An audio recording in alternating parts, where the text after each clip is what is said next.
You're listening to Let Me Tell You Why You're Wrong, all on Georgia Radio Network.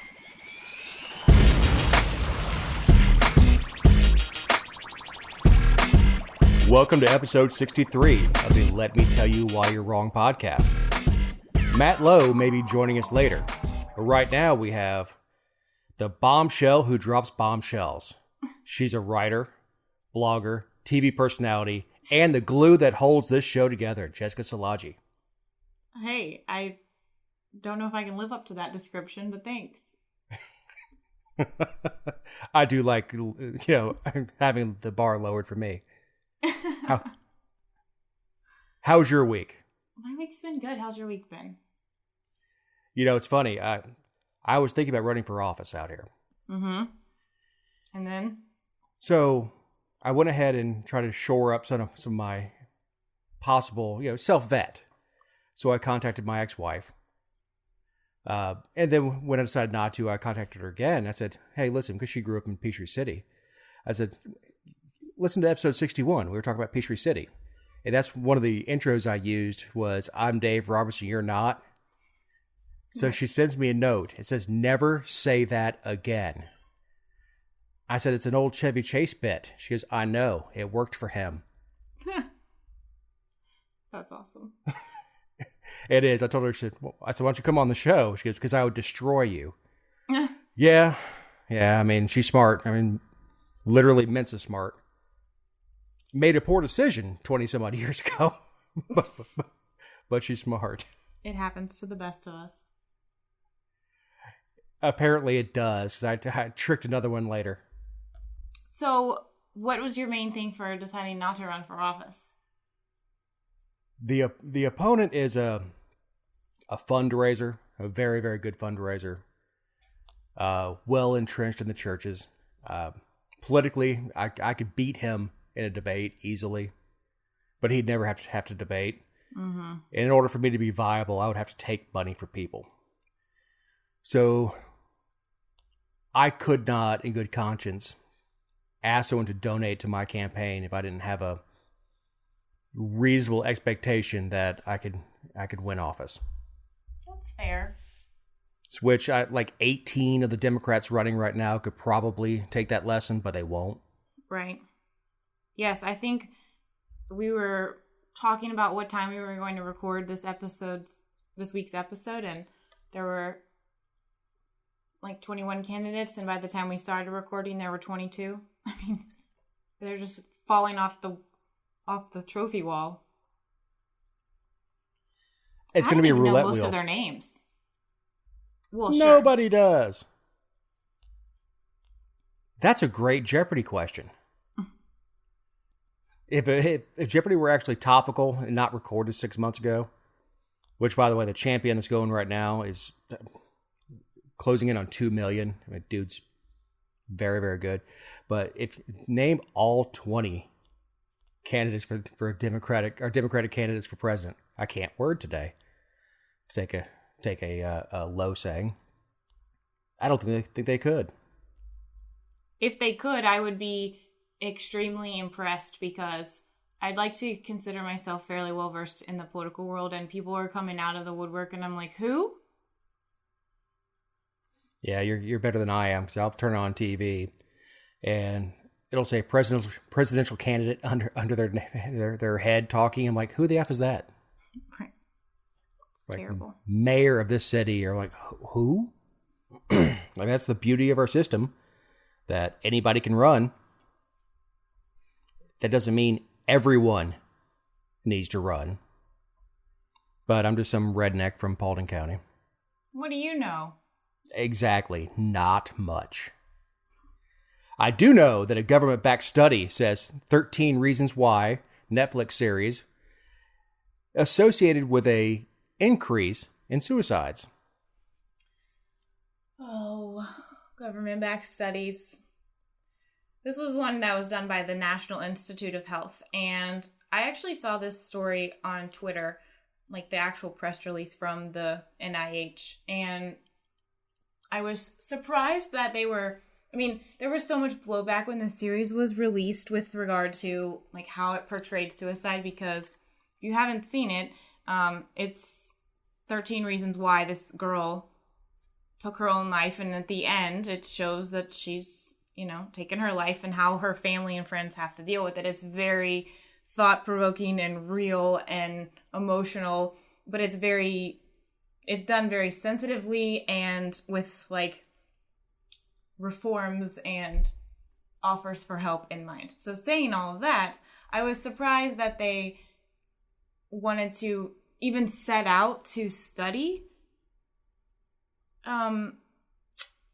the impact or supposed impact that it had on suicide, because I feel like the majority of studies like this yield the result that you want. And then ultimately they said, these were our findings, and there could have been other external factors that impacted it, but these are our findings, and we think that the show is to blame.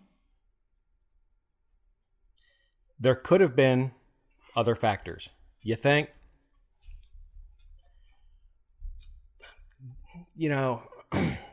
One, I'm not sure this is the role of government. Of course I don't. I don't think anything's the role of government. Right. Another is, there are so many other factors, one of which being, in no small part, social media. Sure. No one lives their life outside anymore. We also don't have, or don't give, kids conflict resolution. We see these stop bullying campaigns, but, yes, I'm old. A stop bullying campaign when I was a kid was you punch the other kid in the face and he shuts his mouth. Yes. And then the next day you're friends. So, this is one of the low things, which was forced association. We stick kids in school, force them to be together, and then give them no path to resolve conflicts between them. Well, and I'm not insensitive to the fact that school is probably harder now than it was when you or I were in middle or high school, because I didn't have social media. I mean, we were just in the instant messenger phase.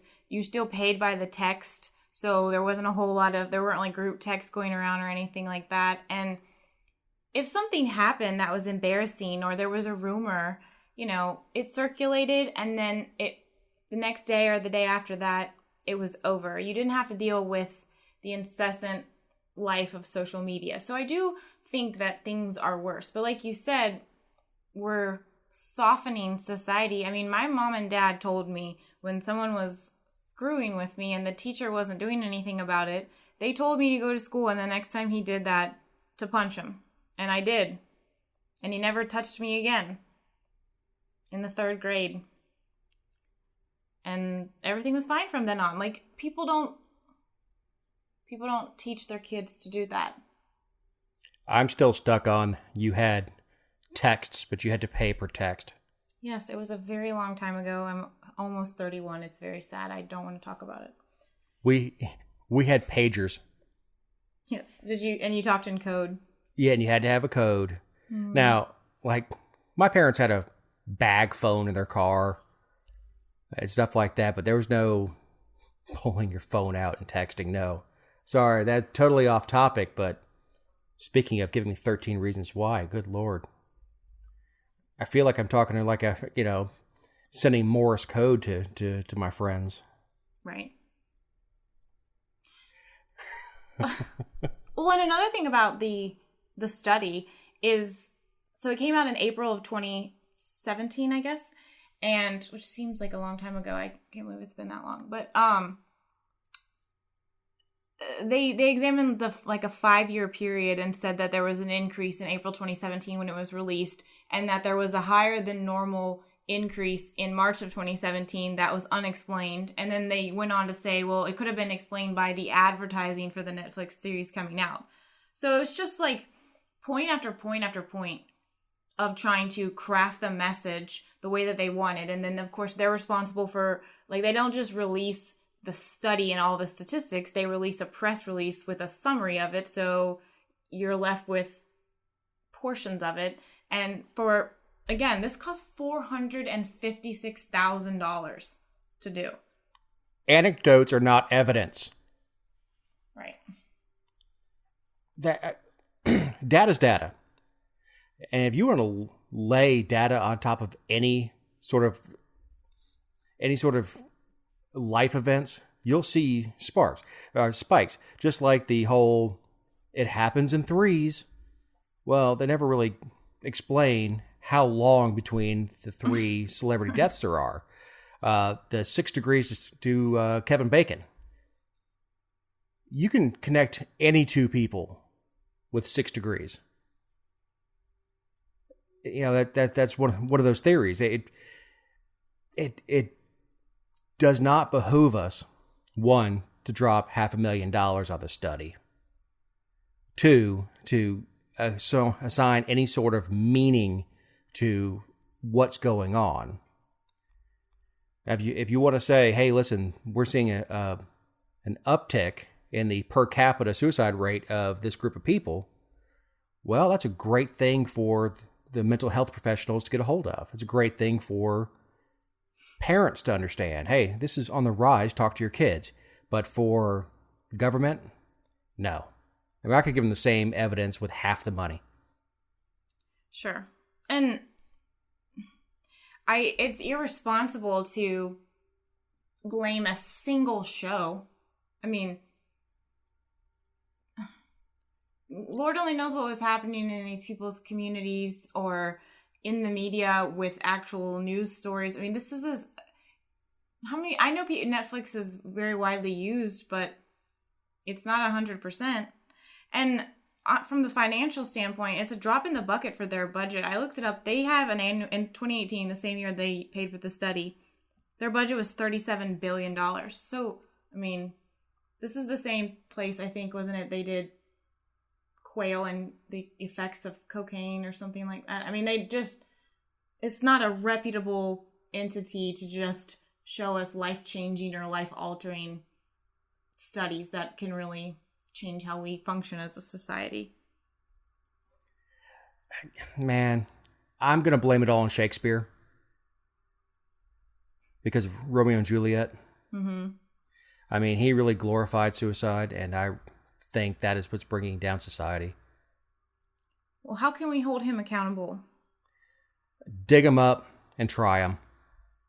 Reparations. Reparations. Demand that the crown pay us. Yeah, it's great. Blame is an interesting word, and it will be interesting to see which parents decide to go and sue Netflix out of their pain and saying, my kid watched your show and this is what happened, and here's the study showing that that's what happened, and you guys are acting irresponsibly. No, that's a very good point that I didn't even think about, is the groundwork they've laid for litigation.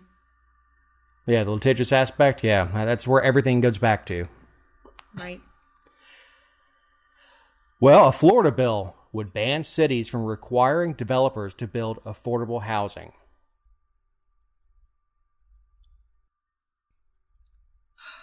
You know, this is... Florida. Florida. This is the opposite but the same as the architecture bill that we had here in Georgia. Right.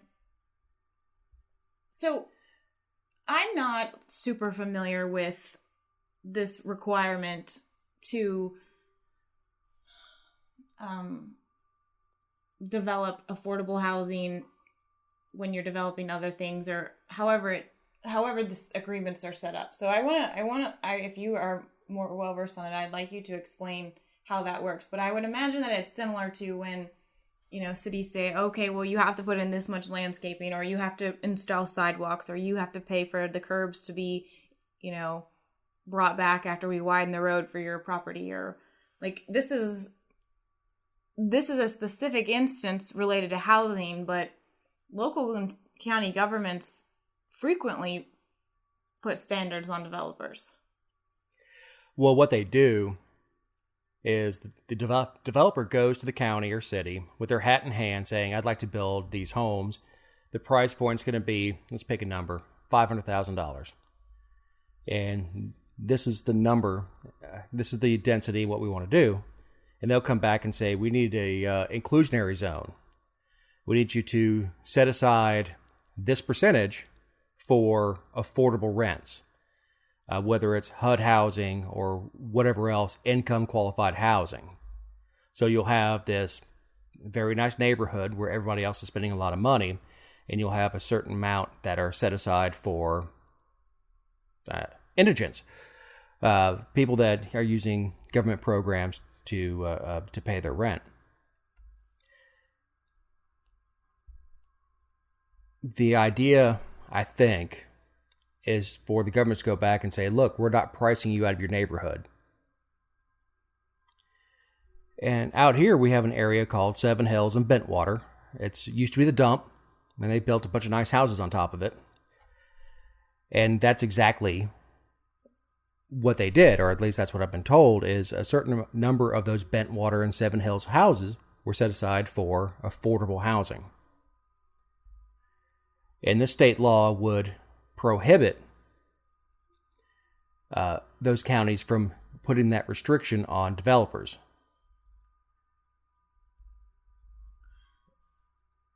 And I'm once actually again, surprised that this was brought forth at all. Why is that?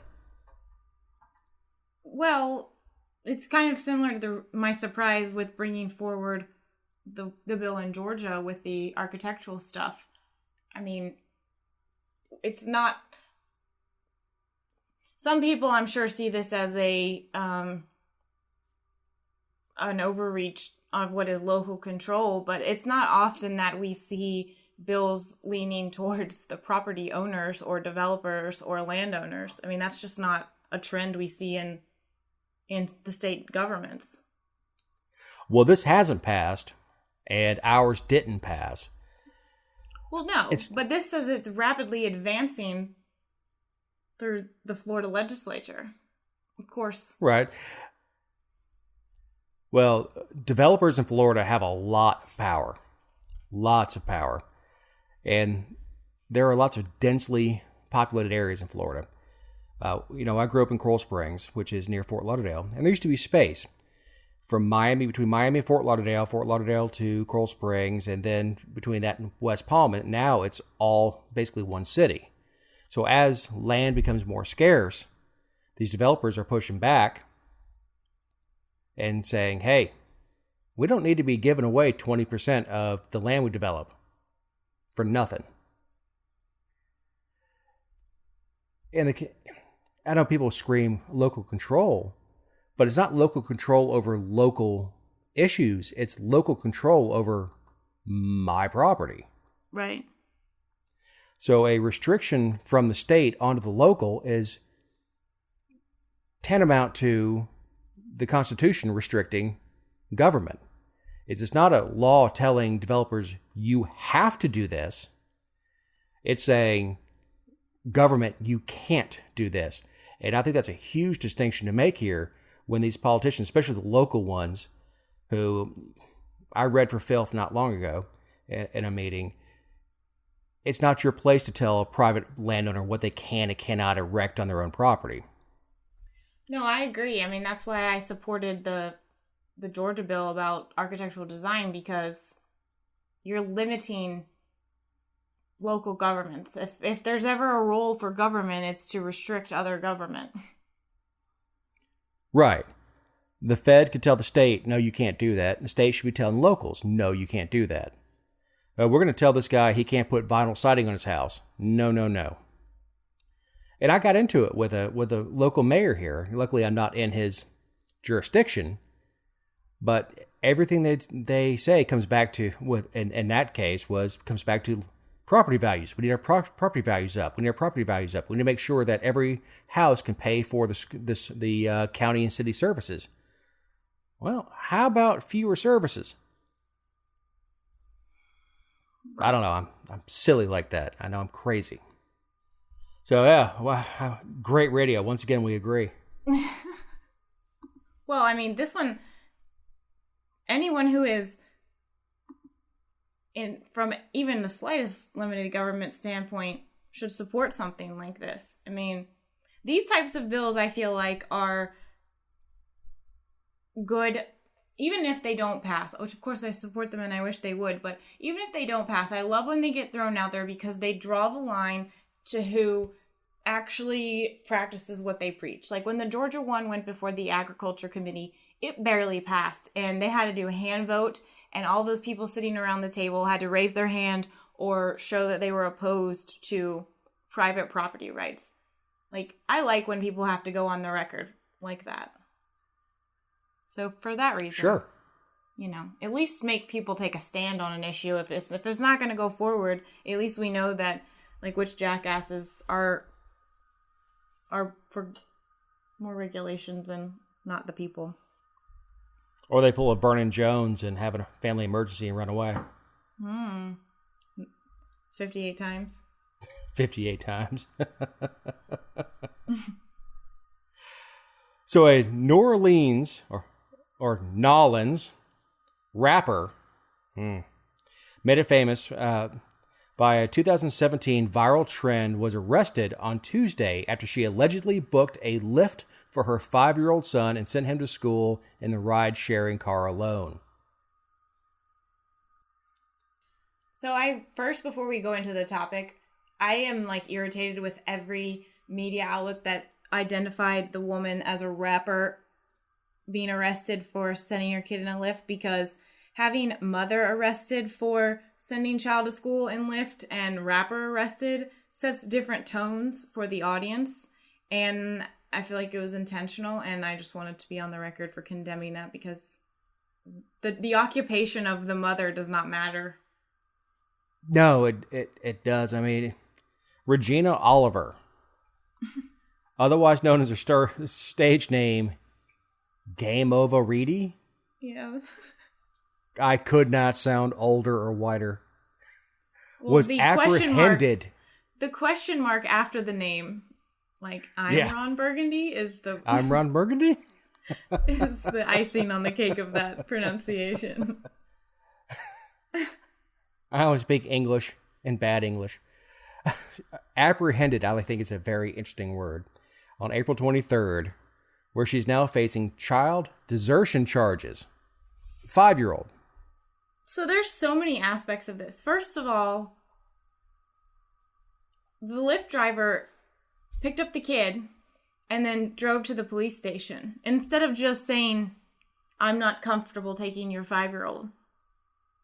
They took the kid somewhere they're not supposed to, which was not in the route, which from my understanding is a violation of the terms of service when you use the apps, right?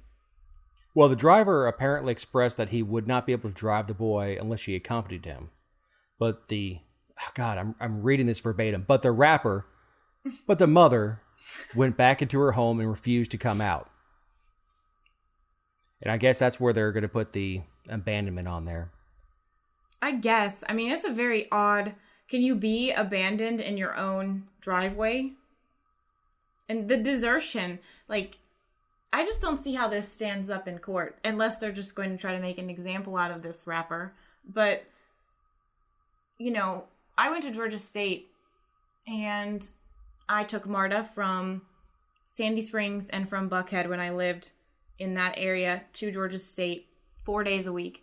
And every morning I got on MARTA, the train at Buckhead, and rode it with private school kids who were all in elementary school and middle school. They would get on the train alone without a parent. Parents would send them down the stairs, wave them goodbye, and go back and get in their cars. Kids would get on the train, get off their stop, go up the stairs, and go to school. I mean, and nobody thought, a couple times you're like, the first time you see it, you're kind of like, wow, that 7-year-old looks a little bit young, but they're doing it. And we put kids on airplanes to fly to meet custodial parents or family or whatever. What's the difference? Well, the airplane's a little different because you've got a parent who hands them to a flight attendant, and then they're not allowed off the airplane until there's the person who's supposed to receive them on the other end as an unaccompanied minor. But I'll blow your mind. I rode my bike to school in kindergarten. We didn't have buses. Right. My mother walked me a few times, taught me the route. Not that I was so dumb I couldn't just follow all the other kids from the neighborhood going to the same place. But we rode our bikes to school. And then we would actually leave early, ride our bikes to school, chain them up. My father bought me like this logging chain I could have used as a weapon. We'd chain them up and then ride them home. And we were in the wind. We just 5, 6 years old. Parents didn't know you, assumed you'd be home by, 3:30, whatever it is. No cell phones, no tracking, nothing else. You just came and went.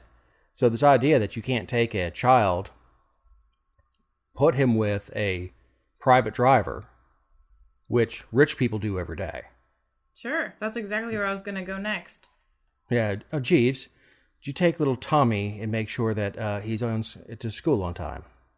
The only difference, no, you don't know the driver, and we've heard horror stories out of Uber and Lyft, and anything could happen. And I'm not going to take the extra step and say, well, it's on the parent if something happens and whatever. I don't believe that. Would I put my kid in a Lyft or an Uber and send him to school? I don't think so. But does it constitute a criminal charge? I really don't think so. The only thing, again, I think the only thing they can hang their hat on is this idea that the Lyft driver said no, because he can refuse a fare. Sure. If you get into a ride share and you smell bad, you're drunk, you're belligerent, whatever reason, it's their car. They can say no, get out. So if he didn't feel comfortable, maybe there's a restraining order with him being kids alone. Who knows? Doesn't feel comfortable saying, hey, listen, you need to take care of your own kid. I'm not responsible for it. But I think more likely this driver is just kind of a peckerhead. Just take the kid to school. Well, he felt comfortable enough driving him to the police station. Right. Yeah, it's not like he didn't have a cell phone to call the police. Right. He's probably like, this kid's not going to tip. Out here, we have kids who have their own, I guess they have their parents' Uber account, and the aforementioned Bentwater and Seven Hills, because I use Uber a lot, because it's cheaper than a DUI. Those kids will come home from school and then call an Uber and take them up to McDonald's to meet their friends, then Uber back before their parents get home at 6 or 7 o'clock. Now, I don't know, it's not necessarily 5-year-olds, but it's done all the time out here. I hope that this continues to be in the media since, it's such a high profile rapper and all, but the definition under Louisiana law is intentional or criminally negligent exposure of a child under the age of 10 years to a hazard or danger against which the child cannot reasonably be expected to protect himself, or the desertion or abandonment of such child knowing or having reason to believe that the child could be exposed to such hazard or danger. First of all, tell me what the difference between a 9-year-old and an 11-year-old is under the law for negligence. That's a terrible standard. Second of all, again, I really don't believe you can desert a child in your driveway. And third, knowing or having reason to believe that the child could be exposed to such hazard or danger. 2 dummies just fell off of a test run of a roller coaster. You could say that putting your kid on a roller coaster after the dummies fell out could be desertion under this definition. Exposed to such hazard or danger. Could be. That's ridiculous. That's a terrible threshold. Well, I would guess the legislative intent, and I know that's a dangerous term, was you can't go take your kid, drop it off at a known child molester's house, and drop them off there and say, well, I didn't know something was going to happen. Like, yeah, you knew there was a pretty good chance. I don't know. Some of these laws are written and changed, and the original wording goes back, 150 years. Abandoning your kid, is throwing your kid out in the yard and locking the door, abandoning them? I don't know. I know I was thrown out in the yard, told not to come home until dark. Sure. But then again, I was kind of a crappy kid. So, taking it back down to the, litigation aspect, you think the rapper could sue the driver? I don't think so. And my guess would be any reasonable person would throw that under Good Samaritan. As he did what he thought was right. And I'm guessing, and I have no idea, because I don't hang out in New Orleans very often, but he may have passed the school going to the police station to make a point out of, she's not going to drop this kid in my lap. And again, we're talking about a 5-year-old, and I know five's young. I've got twin 5-year-old nephews who are my godsons, and they live 10 minutes down the road. I know 5's young, but it's not like she took a newborn and dropped it in the floorboard. Going, here, you deal with this. I'm honestly impressed that DFAX wasn't involved. There was no mention of that. Yet. Well, I know. That's where I was going with the litigation. Like, I feel like that would be cause for, I don't know. Now, what are you supposed to do if you miss it? If her intent, and of course I don't know her intent, but if her intent was, I didn't feel good. What if the fact came down, the bus already passed, and she was still drunk from the night before? Or she had cancer or something. Yeah, or whatever, but I should not drive. It would be irresponsible of me to drive. It's also irresponsible of me to not let my kid go to school or to let my kid just stay home because he needs an education. So what's left? So by their standard of abandonment, if she had told the kid to go with a neighbor to go to school, is that the same thing? Man, What if she'd called the kid a cab? Same thing. I know, but I'm just saying, like, we don't really see the same type of accountability, I feel like this is largely getting the publicity it has because of the negative stories that we hear about ride shares that are rather rare but have seemed to be in the media a lot lately. I feel like it wouldn't have, I don't know. Yeah, I've never gotten an Uber or Lyft and hung my head out the window because the stench was so bad, but I have in cabs. Sure. As far as safety goes, before that driver got there, she's able to scroll through all this guy's reviews, see a picture of him, know what vehicle he's driving, know that, there are 1,200 previous trips, 400 of them left 5-star reviews, which we would like you to do on our podcast, and that this is generally a good person. Now, I don't know. We teeter on belingering the point, but it seems like, one, it's a nothing story. Not that we should be covered, but the fact that it made the news. And two, it's just an overcharge where even if the driver did take the kid to the police could have said, that's not really cool. Discretion. Use your discretion. Was there an intention to hurt this child by putting it in a Lyft? Was the child hurt? Was there intent or did it actually occur? No? Okay, well, then have the cops take the kid to school. Oh, that would have been a story too. Rapper calls police to escort child to school. Police chief stated, "We are not a taxi service." That'd be great. It's a lose-lose situation. Truancy or child neglect? Which one? Oh, yeah. But the child has truancy problems, child neglect. Well, now that the Masters is done for the year, Augusta wants to go in the weed business. This is mighty rich. There are some out there.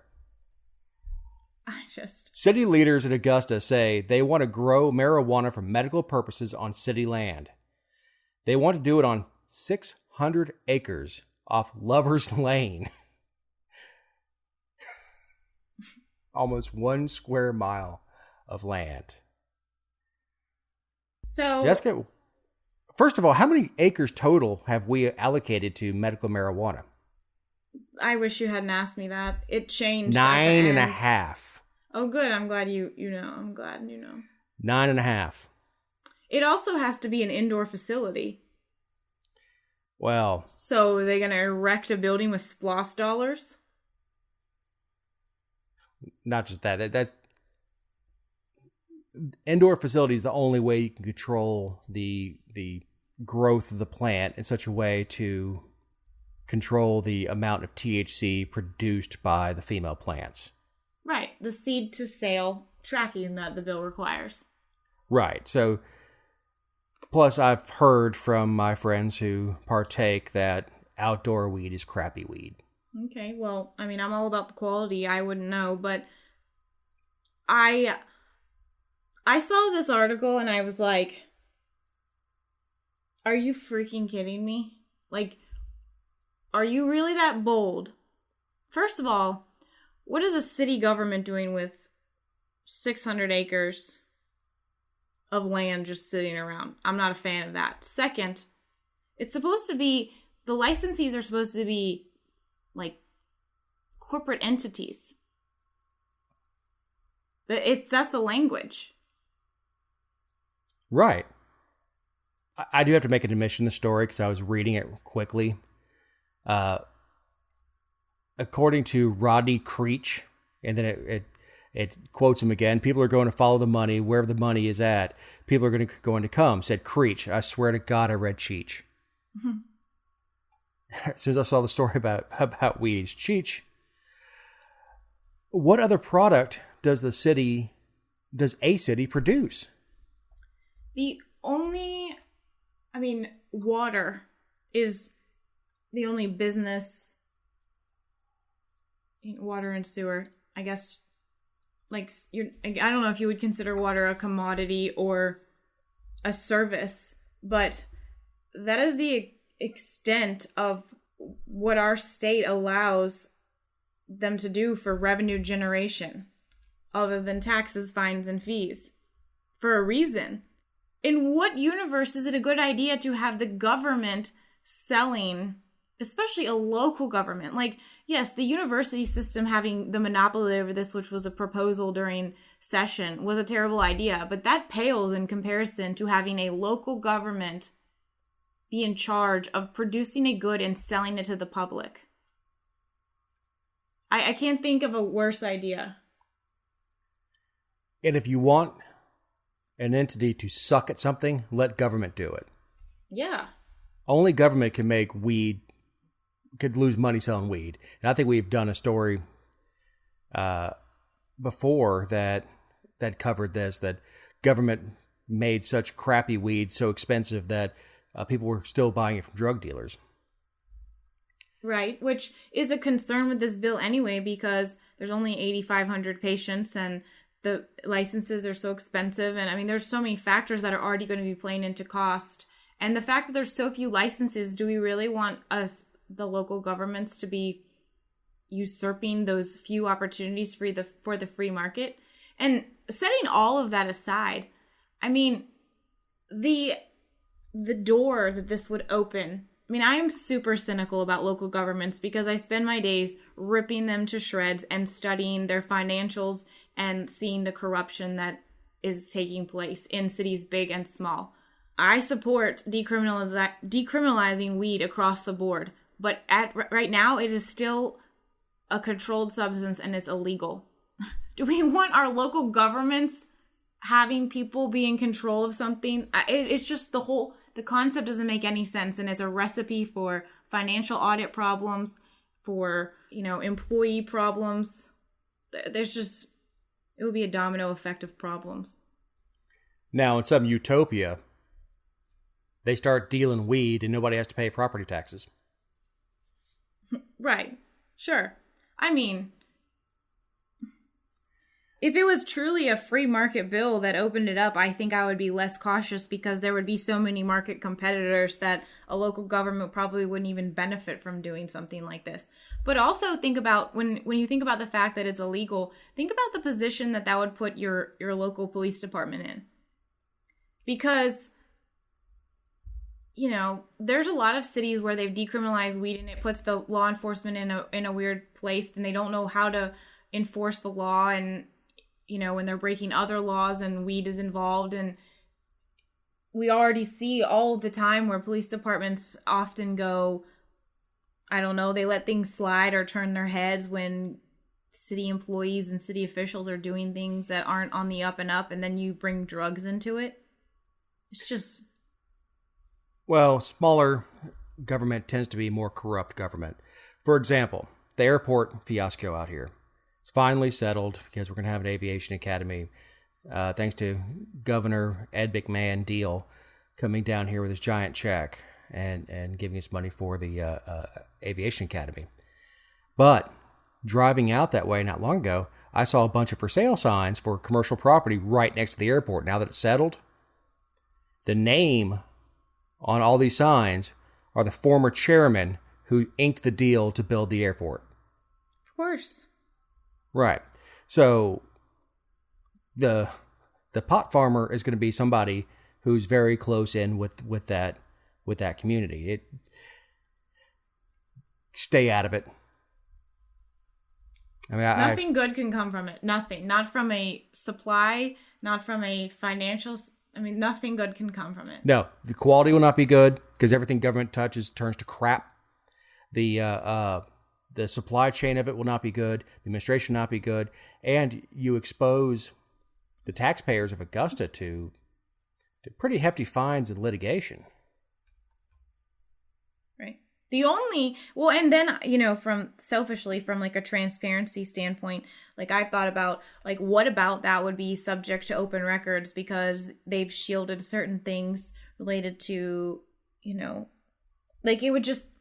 The state law has already put provisions in to protect the people that it's supposed to protect, like private entities and their trade secrets. And of course, those things are subject to the GBI and they forfeit their Fourth Amendment rights and everything. But, you know, if it's a private entity, I don't agree with the public having access to that. But if it's the government and they are shielded from having to reveal information related to it, I mean, again... it's a recipe for disaster. Absolutely. I hope that there's some sort of, other than the corporate entity, I hope there is something even more, I don't know, finite that will say, sorry, you can't be a part of this. And I don't think it'll go through. But you make a very good point on the open records. Speaking to one of the former county chairman or county council members, I was making fun of him because he had two phones. He goes, well, my real life, I do financial services. Well, I have a fiduciary responsibility not to expose their information, but everything that I talk about on county business is open records available. So I have to have two phones, so I can't talk to my clients on my county phone and vice versa. So well, I guess that makes sense. Good for him. I mean... I support that. I don't... Some people look at that and they're like, well, if you don't have anything to hide, why'd you have to have two phones? No, it's a division of duties, and it's responsible but it's on the honor system that you're going to do all of your business on your... Right. Well, no, it's not. You can get the records. You can, but... I mean, you can get the records from a personal email, too, like a Gmail or something, but... the state isn't going to come in and get that or mandate, like, it's on you to turn over the correct, like, they're not going to send someone in with guns and hold it to your head and say, okay, search this term and pull up the emails or the texts. No, and I will say this individual is probably the most principled person we had out here on the commission. Mm-hmm. Just really good guy, same person in office as in out of office, just... So that was the same idea, was he needed to shield his financial clients from some person from all on Georgia putting an open records request on him. I mean, you know, she's brutal. Yes. In all of my free time, I enjoy sending open records requests to elected officials to harass them and ask for, private information. It's a favorite pastime of mine. Being sarcastic, people. Were you? I was. Sarcasm alarm. This is not an email. People can actually hear the inflection in your voice. Right. Thank God for that. As we record this, the madness is still going on in Venezuela. And though I'm not quoting a specific story here, what I want to talk about briefly as the last story of the show is the series of rights elimination that happened over time that led to this. As we look at the timeline of Venezuela, after a failed coup, Hugo Chavez was finally elected in 1998 as president. In 2001, he signed an act aimed at redistributing wealth and land. You mean public land? Private. Public land to these folks would be, well, I guess everything's public at this point, but... I was going to say. They don't have much anything that's private over there. So, as time goes on in Venezuela, the private industries are annexed by the government, by Chavez. And then, in 2005, new media regulations come in prison terms for slandering public figures. Peachtree City. Andy Welch. Then we get a gun ban. And I think this is 2012. We come in and we eliminate private ownership of firearms. So what we get is we get a political scandal, which is Chavez's predecessor. He comes in promising goodies, starts giving goodies. Then we've got to take property. Then we've got to shut the press up and disarm the citizenry. And 7 years later, and over this time, conditions are getting worse and worse. And keep in mind, this is one of the hemisphere's richest countries in natural resources. The only OPEC nation in the Western Hemisphere.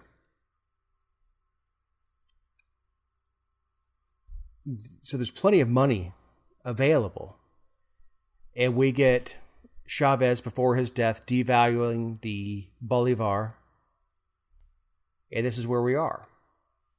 So, Jessica, the what we would consider the first two amendments to our Constitution had to be eliminated. And where do we see that paralleling in our government now? Well, it's why unapologetic supporters of all of the amendments oppose any chipping away. All gun laws are unconstitutional. Any limits on free speech, any free speech zone, any, fine or sanction for something that is simply...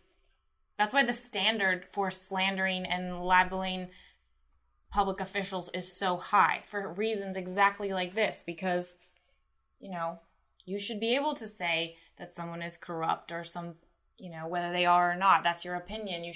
Standards, we have put all of these things in place a long, long time ago, and we've protected them and upheld them for centuries to prohibit what has happened in Venezuela. And, I saw someone post there's been so much talk about this on Facebook, and I commented about it as well, and it prompted someone else to put their own post out about how, it's rhetoric, and especially related to the Second Amendment. It was I forget the word he used, but something like a stretch to say that guns stand between us and tyranny.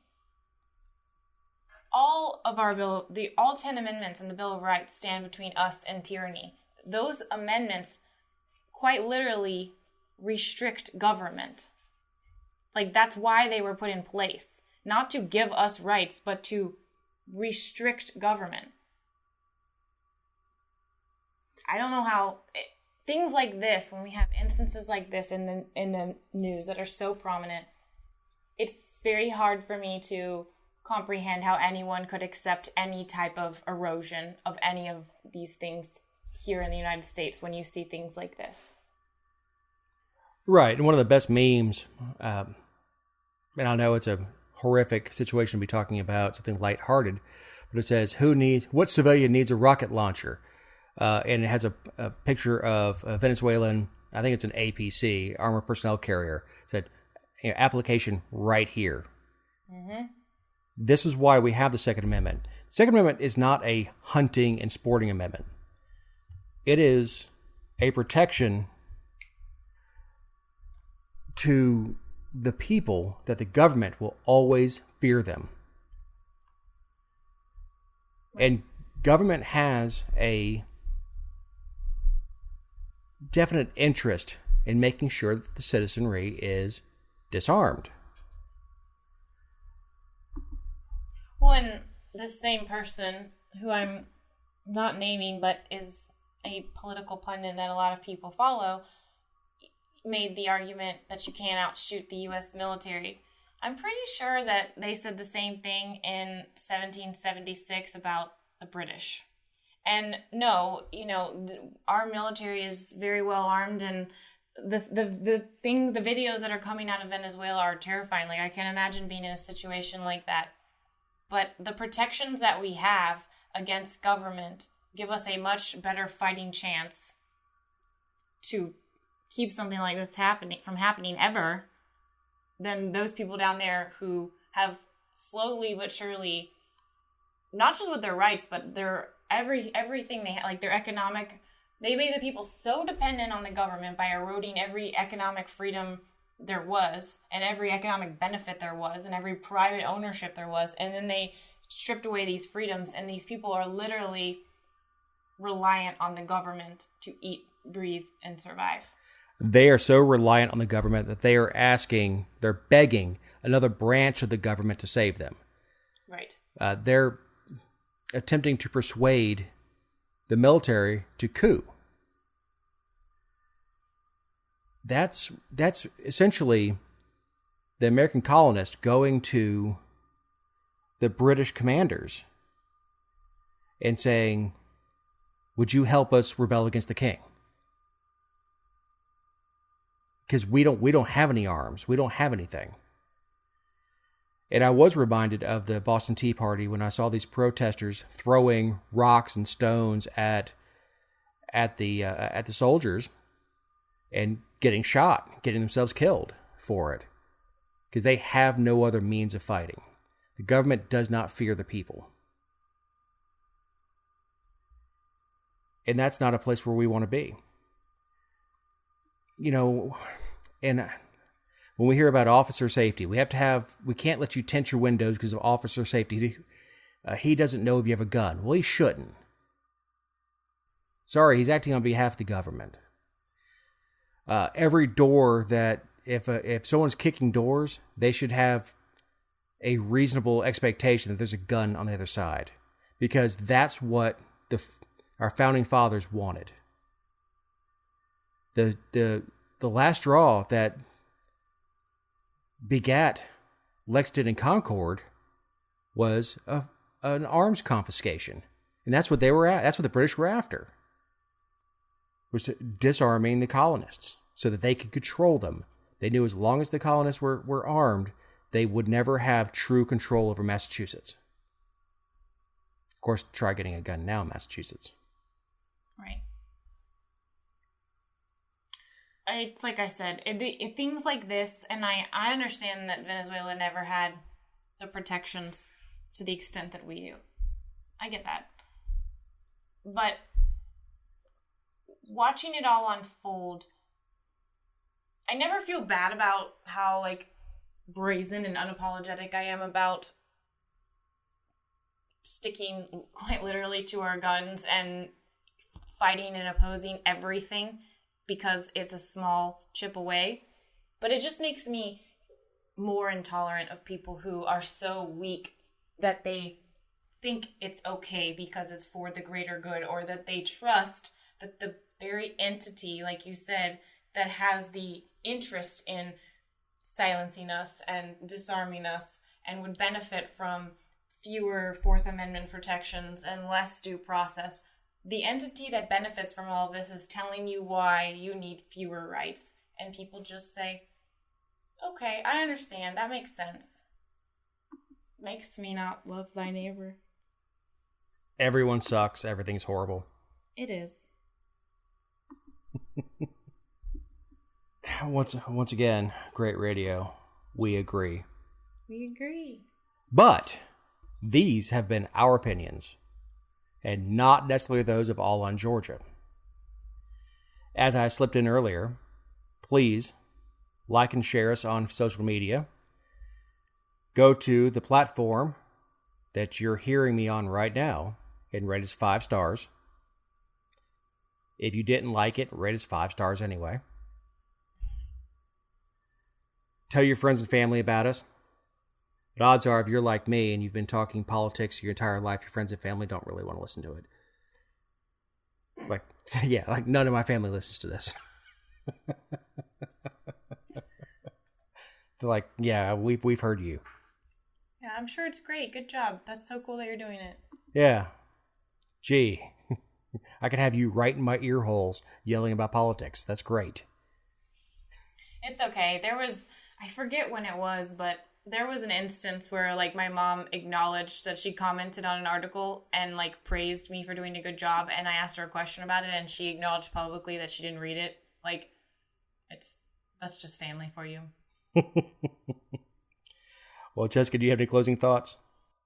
I do have a closing thought. It's not really like an ending thought. It's just a tidbit of information, but it's something that I'm working on. Several months ago, I've kind of been doing background research on it for a while. I was given some information about a case where a public official was charged with theft of public funds, and then on top of that was charged with a violation of oath of office, which the violation of oath of office being the theft. And being someone who holds people accountable to corruption and theft and misuse of public funds, I was almost taken aback and, like, dumbfounded that this person reached out to me to look into somebody's story who'd been charged and tried. The person was ultimately found not guilty of theft, but was sentenced to prison and found guilty and sentenced to prison for the maximum term for the violation of oath of office, even though the violation, again, was the theft. And I'm being very bird's eye view on this right now because I'm still gathering information, and I think I'm actually going to turn it into a short book as opposed to an article or a series of articles, just because there's so much information. But it's been very eye-opening to I see the justice system all the time, but to see it firsthand and to read comments by the judge and the district attorney and the bias in the system and the incompetency of attorneys who represent defendants, and then, of course, the lack of understanding by the jury, and there's no remedy for that.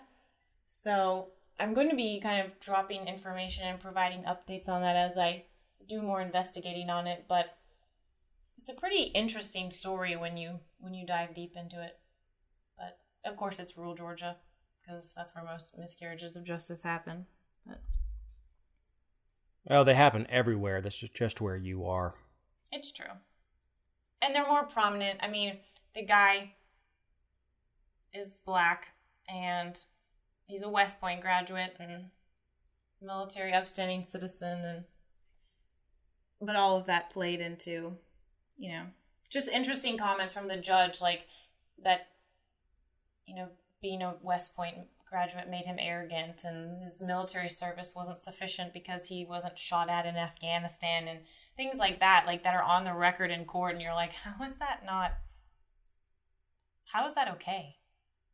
It's been eye-opening for sure. And so it's interesting too that I'm on the opposite side of where I usually am. Like usually I'm, death be to public officials and throw the book at them, and this time I'm like, hold the phone. Maybe someone was wronged because they were a public official. Now, I might call a West Point alum arrogant or something else, but that's from because... the bench? Well, that's what I say. That's because I'm an a-hole. But Right. I would never do it from the bench. Right. During sentencing, no less. Because it's not relevant, one.